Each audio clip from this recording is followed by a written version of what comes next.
ኢትዮጵያውያን በዲሞክራሲያዊና በታማኒ ምርጫ የሚመረጥ መንግስት ይፈልጋሉ።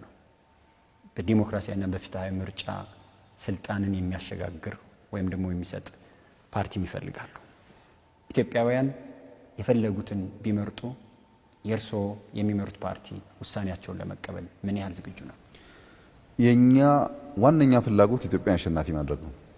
ኢትዮጵያ አሸናፊ የምትሆነው በመረጠችው የተሻለ ሐሳብ፣ የተሻለ ልምድ፣ የተሻለ ብቃት እና ኢትዮጵያን አንድ አድርጎ ሊያሻግር ይችላል ብለው የኢትዮጵያ ሕዝብ ያመነበት ፓርቲ መመረጡና መምራቱ የትግላችን ውጤትና ፍሬ ነው።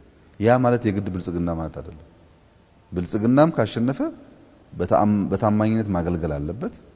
ብልጽግናም ባያሸንፍና ሌላ ፓርቲ ቢያሸንፍ ለዛ ላሸነፈው ፓርቲ እኛ ወደን ፈቅደን አመስግነን መስጠትን የትግላችን አካልና ድል አድርገን ነው የምንቆጥረው። ምክንያቱም አንድ ሰው እንቁላል ፍርፍር ሊበላ ከፈለገ መጀመሪያ ማድረግ ያለበት እንቁላሉ መስበር ነው። እንቁላሎች ሳይሰበሩ እንቁላል ፍርፍርን መብላት ማሰብ አይቻልም።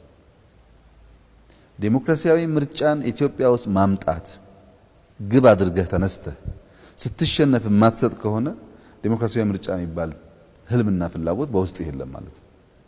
አንድ ሰው ቤት ልገንባ ብሎ ተነስቶ ድንጋይ አልፈልጥም፣ አፈርን ከጭድ ጋር አላገናኝም፣ አላቦካም ቢል ቤት ሊገነባ አይችልም። እነዛ ጉዳዮች ቤት ለመገንባት በጣም አስፈላጊ መሰረታዊ ነገሮች ናቸው።